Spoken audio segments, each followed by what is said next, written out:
David dan Marco udah sampai di kantor Alvarez Group. Dengan langkah lebarnya, dua orang paling disegani di perusahaan itu memasuki lift khusus dan langsung menuju lantai paling atas. Dania sedari tadi menunggu dengan rasa atasan dan sang asisten itu. Wanita itu berkali-kali melihat jam di pergelangan tangannya, sembari mengetukkan sepatu heelnya ke lantai berulang-ulang. Tidak berapa lama kemudian lift pun terbuka. Keluarlah sosok CEO tampan David dan juga sang asisten yang cool keren Marco yang sudah dari tadi ditunggu. Wajah Dania berbinar ketika melihat dua sosok tersebut. Dania langsung menghampiri kedua orang itu dengan membawa map tebal berisi jadwal David yang hari ini lumayan padat. Tuan David, 1 jam lagi akan ada rapat penting para petinggi perusahaan. Sehabis makan siang akan ada meeting bersama klien dari perusahaan Star World. Kemudian pada jam 4 sore, perusahaan yang berasal dari Korea juga ingin bekerja sama dengan Alvarez Group. CEO-nya langsung ingin bertemu dengan Anda.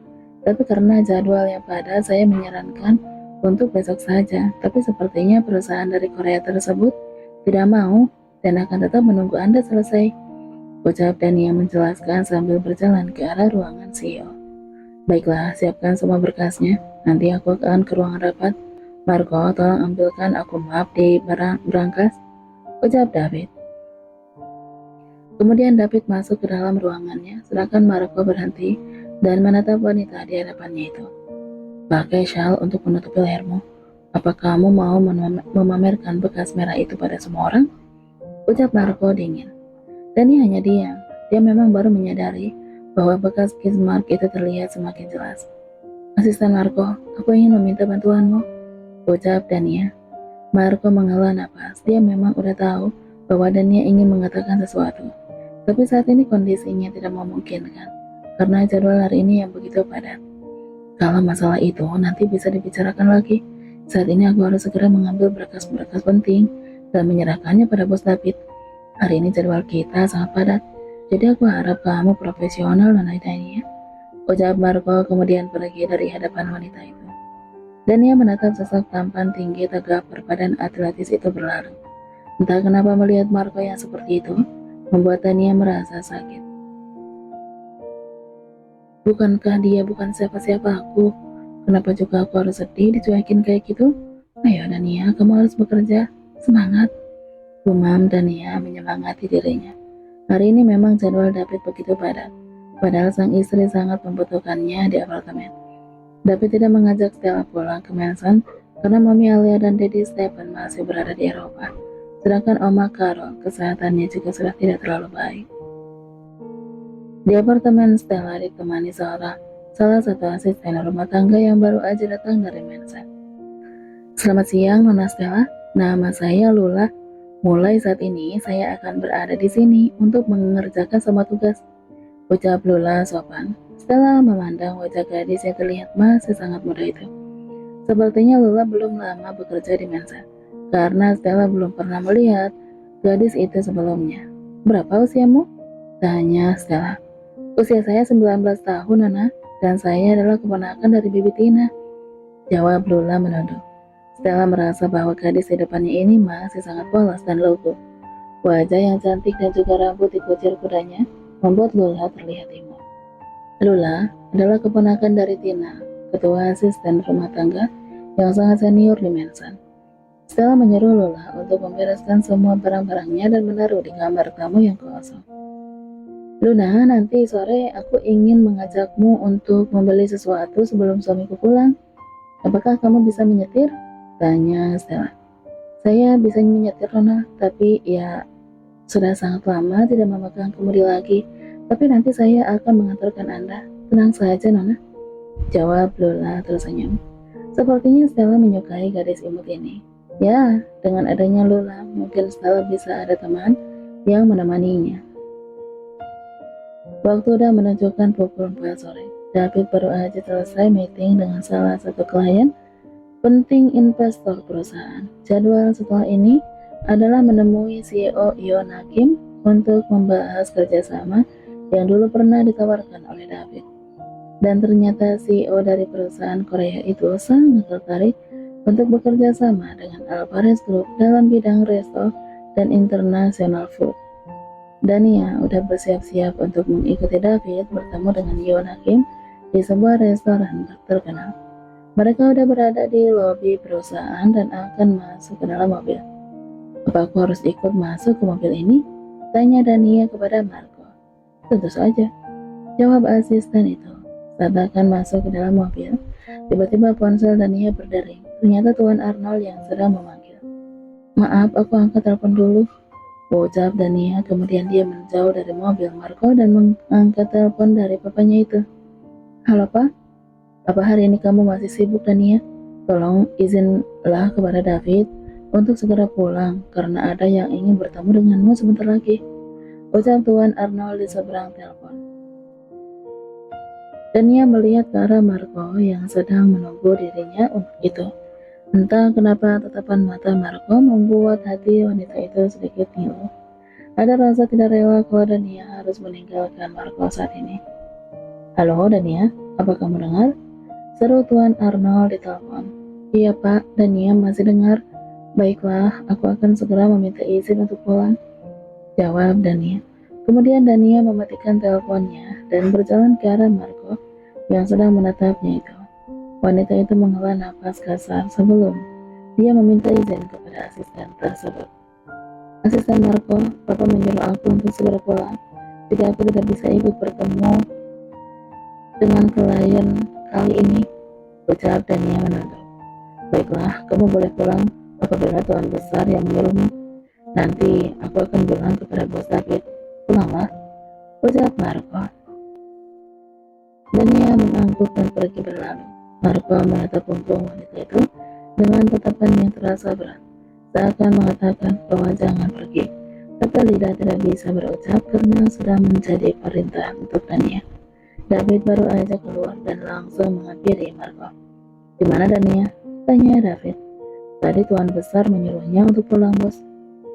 Entahlah, mungkin ada hal penting yang harus disampaikan padanya, jawab Marco membukakan pintu belakang mobil. Sepertinya dia akan bertemu dengan calon suaminya. Bapak telah memberitahu pada kami bahwa Dania akan dijodohkan dengan anak rekan bisnis Bapak. Dan sepertinya hari ini mereka akan bertemu, ucap David masuk ke dalam mobil.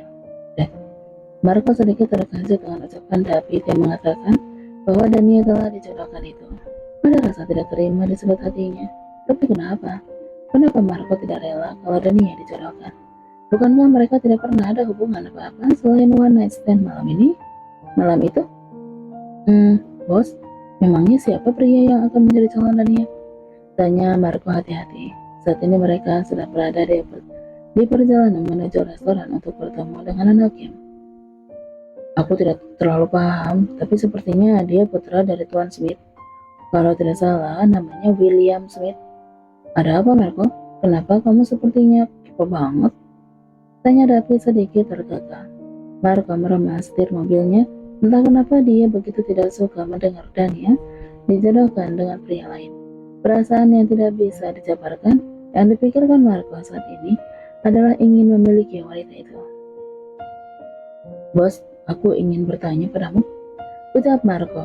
David melihat ke arah spion. Apa? Tanya David. Bolehkah aku memiliki Dania? Marco sedari tadi hanya senyum-senyum sendiri. Entah kenapa, hatinya begitu senang saat David mengatakan hal yang tidak dia duga sama sekali. Saat ini mereka udah sampai di restoran untuk menemui CEO dari perusahaan Korea, Nona Yona Kim, yang kabarnya udah menunggu kedatangan David dan Marco. David berjalan duluan memasuki restoran mewah itu dan disambut dengan hangat oleh pemilik restoran tersebut. Marco mengekor di belakangnya. Tuan David dan Tuan Marco, selamat datang.